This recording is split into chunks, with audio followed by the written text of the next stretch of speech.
Enjoy scenes of a special day at Chester Woods County Park, a day when county staff and volunteers gathered together at Chester Woods to help control invasive species.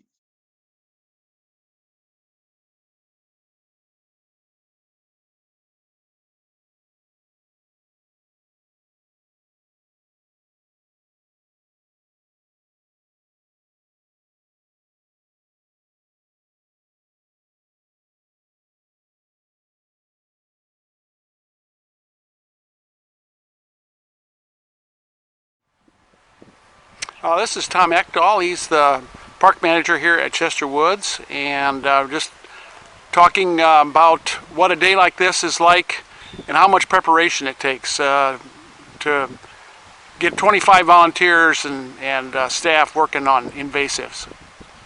So again, as far as preparation goes, we've actually started looking at this a few years ago and targeting at least one day each week. And the timing of it is usually, a crucial thing to when are the invasive plants that we're going after, like garlic mustard or wild parsnip, when are they actually going to start to seed? And that's what we're trying to prevent, is the seed going down. So each year that can change. Like this year, we've had a late spring and a cold, wet spring, allowing us to go after plants in June here that maybe normally would be starting already to seed out. But as far as preparation goes, again, it's coordinating. We start back in the early part of the season, Carlin does a good job of selecting days of the week, the projects, the managers, we can kind of line up what projects we're going to do at each park. And then as far as today, crew at Chester Woods Park is pulling wild parsnip and spraying wild parsnip. Wild parsnip is a fairly good-looking flower, but it's a very nasty thing that if you get any of it on your skin, you'll break out in blisters a couple days later that will take 1 to 2 months to heal. There is another flower that looks almost identical to it that's called Golden Alexander. The difference is, instead of having multiple sets of leaves, it only has 3 on each of the branches. So to pull the parsnip, you just grip it near the bottom and pull it out. And you'll see the parsnip root. Some people eat these. I would never do that. But that's about the end of the story. Well, thank you, John. Here are some scenes of the staff and the volunteers from the county parks working with sprayers and gloved hands with long sleeve shirts to control wild parsnip. Some of the parsnip has this foam on it, and that's produced by a little green bug. And we don't think that the bug harms the parsnip any at all, so that's kind of a bad thing.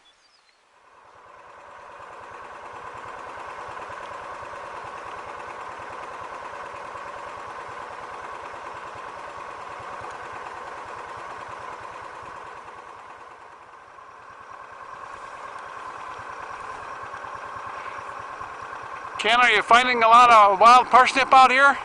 oh yeah, a lot of babies, a lot of new stuff. Hopefully we'll get it. Yep. Hi, this is Lonnie Ebel. He's the manager at Oxbow County Park here in Olmsted County. And this is kind of a special day for the county parks and the staffs, and he's going to tell you what this is all about. All right, well, we're here at Chester Woods today doing invasive species control, and today we're working on wild parsnip, which is one of the many we have in the park, between garlic mustard, wild parsnip, buckthorn. It's a constant battle with the amount of acreages that we have. We're constantly trying to keep up on it, and the problem we have is with all the other tasks that we're we're assigned, invasives usually fall to the back of the plate, and we don't get them as quick as what we should and as often as we should. A couple of years ago, our park superintendent Carlin Ziegler decided it would be a good idea to implement 4 full invasive species control days at each park. So White Bridge, Oxbow Park, Chester Woods Park, and River Park.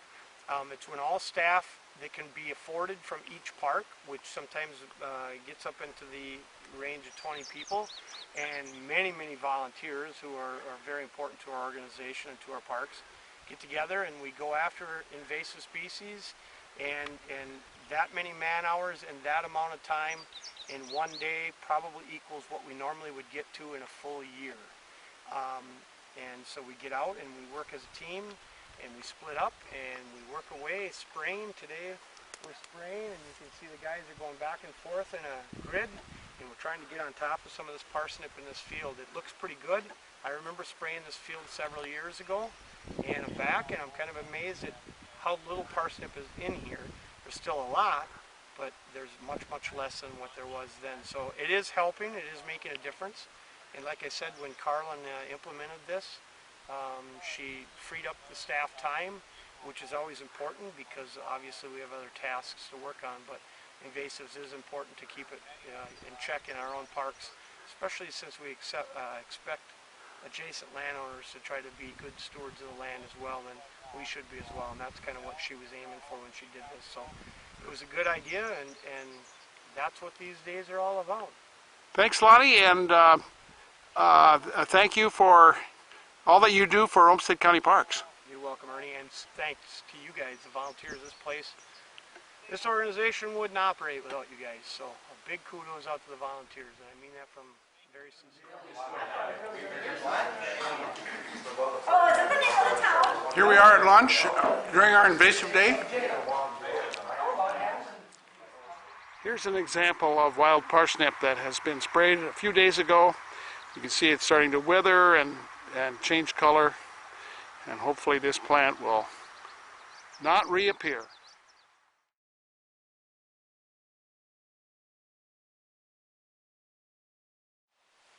Hi, this is Patty Trinka, and she is a faithful volunteer here at Chester Woods, and also very passionate about invasive species. And so, Patty, why don't you tell us a little bit about the Weed Warriors?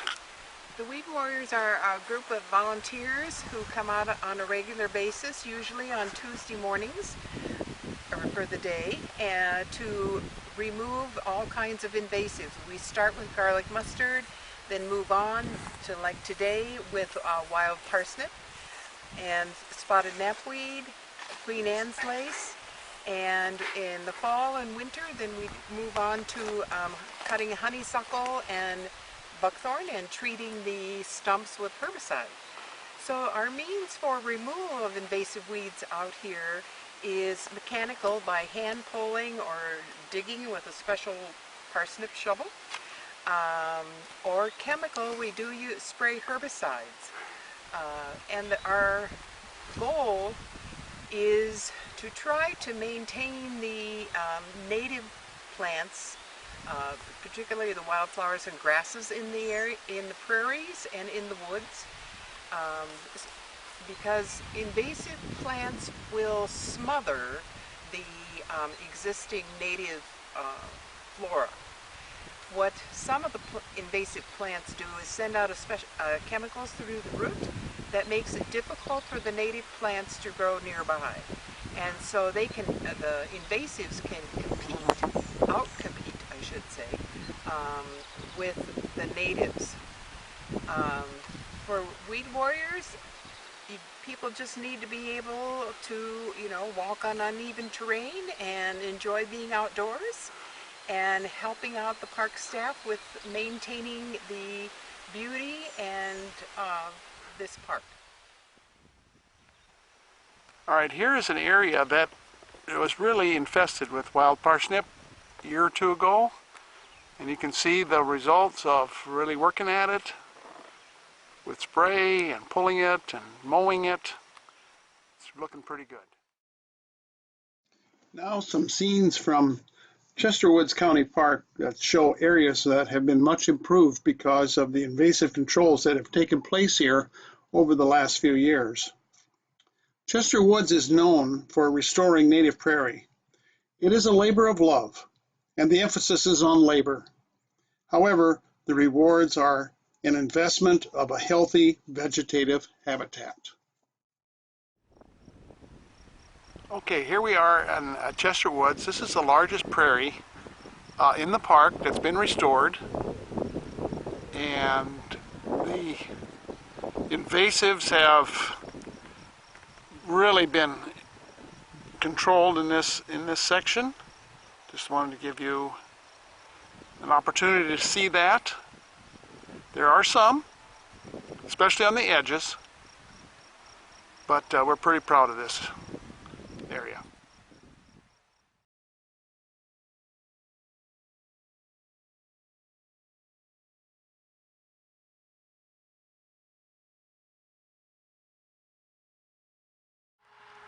Hi, this is Carlin Ziegler. She's the superintendent of Olmsted County Parks. And Carlin, what does a day like this mean for the parks? These days are really important to the park systems, not only for the parks, but for the staff and the volunteers in the parks. It gets us all together, a lot of camaraderie in the parks, to really work with each other when we don't necessarily get to do that on a daily basis. It gives us a big appreciation for each other and for our volunteers especially. But for the park itself, we really hit hard on the invasives, and we get a really good head start in a lot of different areas where we can get ahead of the invasives instead of constantly trying to keep up. So it's a huge win for us to be able to get such a big head start on a lot of our really problem invasive species in the parks.